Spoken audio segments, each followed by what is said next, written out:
11 weeks of high school football has all come down to this. Tonight's winners punch their ticket to the state title game. Welcome into Kansas Prep Zone Sub-State Edition. I'm Marlia Campbell with Mitchell Summers. Now we're building up for this, Marlia. Tonight is the night. Finally here. And for our University of Kansas Health System St. Francis campus game of the week is about as big as you get, Marlia. A rematch of the War on 24. Undefeated Rossville hosting rival Silver Lake in the 2A state semis. Yeah, now these two teams are just 6 miles down the road from one another. We're talking one of the biggest rivalries in the Sunflower State. Rossville edged out the Eagles back in week 7, 24-19. In the postseason, though, everyone's 0-0. No score in the first here, so we're going to pick this one up in the second. Corey Catron muscles it in from the 5 to get Rossville on the board first. Dogs lead 7-0 with 6 minutes left in the half.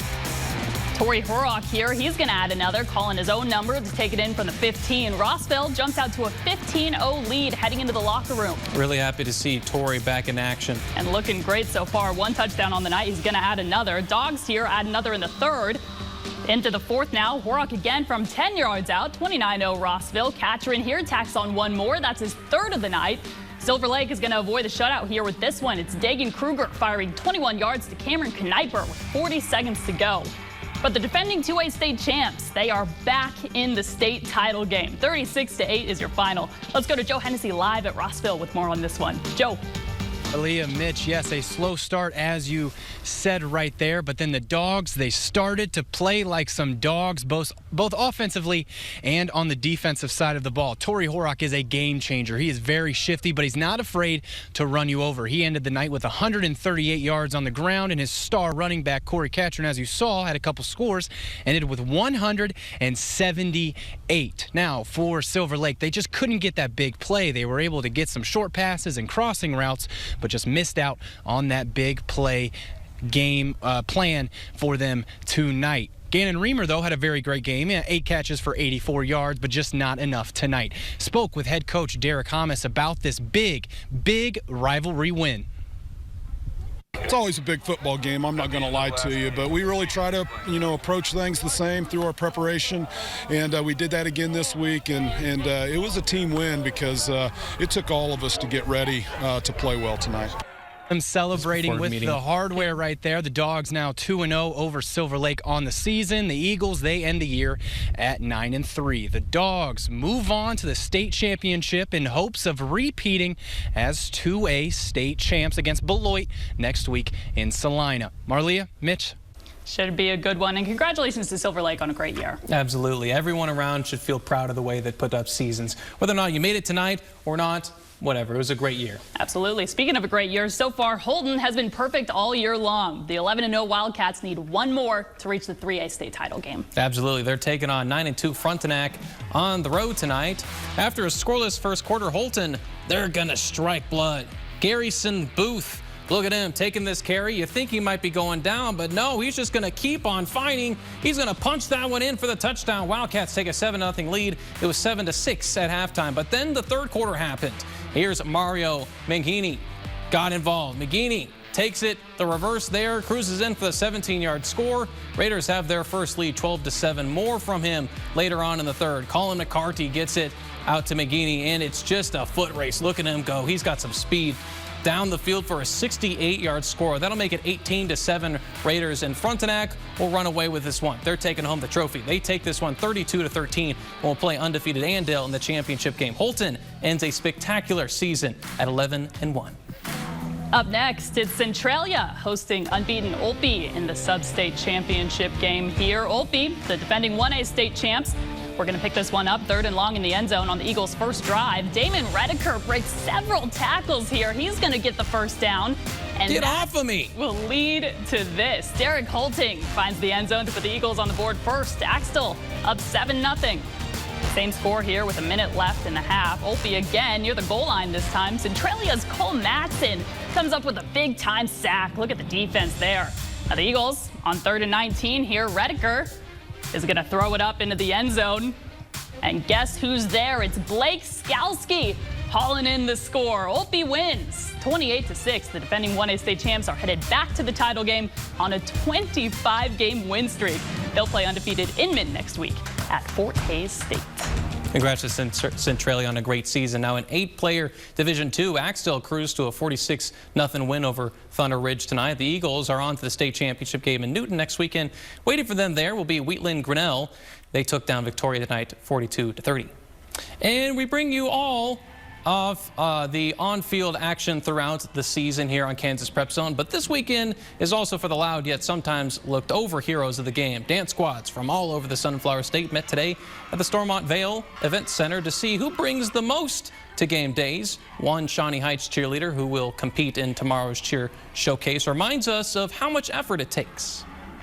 We really are always there for every game, supporting all the teams and just cheering on. And dance is there to give a little show during halftime, just to give a little fun for it.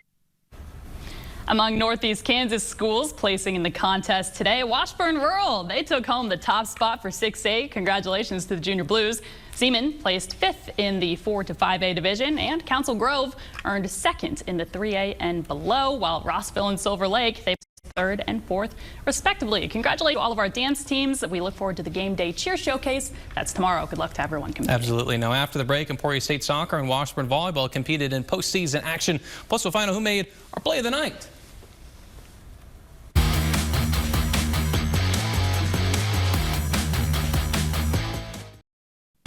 You're tuned in to Northeast Kansas's #1 source for high school highlights. Kansas Prep Zone, sponsored by the Pinnacle. Now, before we get to our play of the night, we have a slate of postseason action to get to, Marlia. Up first, it's 17th ranked Emporia State Soccer. They're hosting MIAA foe Northwest Missouri in round 1 of the NCAA tournament. The Hornets just made history earlier this week, winning their first MIAA tournament championship in program history. We're going to pick this one up in the 17th minute here. Ashlyn Lakin throws it in. Aislinn Hughes will get it through the net. That'll put Emporia State up 1-0 early. Same score in the 78th minute here. Hannah Woolery with the corner kick. She'll fire to Alexis Cole, who punches it in for her first career goal with Emporia State. What a time to do it. Yeah, couldn't have come at a better time. Absolutely. The Hornets shut out the Bearcats in advance to the second round of the NCAA tournament, 2-0. Oh my gosh, so great. My freshman year, we only got to this game, and so being able to go to the next round is just amazing. I'm so grateful for this team and just proud of everyone. I've never been part of a program that has been this good, especially coming from my high school. So this is really amazing that we've made it this far and we even got a ring now. It's going to be hard for other teams to come out and play on our field just because we have all the fan base here. So I'm excited for the next game. Emporia State will host 6th ranked Bemidji State in the second round. That's Sunday at 2 o'clock. Now, Washburn Volleyball is currently in the MIAA Conference Tournament semifinals. They're in a bit of a hole right now against Northwest Missouri. They're down 2-0. And the winner from this one will advance to the MIAA Tournament Conference Championship. They'll take on #1 Central Missouri, the team that Washburn's very familiar with. Would like to come back and make it to that championship game. Now, the Jayhawks are in the capital city for the weekend. Prelims kicked off today for the Kansas Classic as KU swimmers compete against swimmers from 5 other universities. The meet runs through Sunday at Hummer Sports Park's Natatorium. Finals begin at 2:30 p.m. In Big 12 women's hoops tonight, K-State picked up their first loss of the year on the road to 5th ranked NC State. Serena Sundell led all scorers with 21 points. Aoka Lee added 19 and 11 boards. That's her 3rd double-double of the year.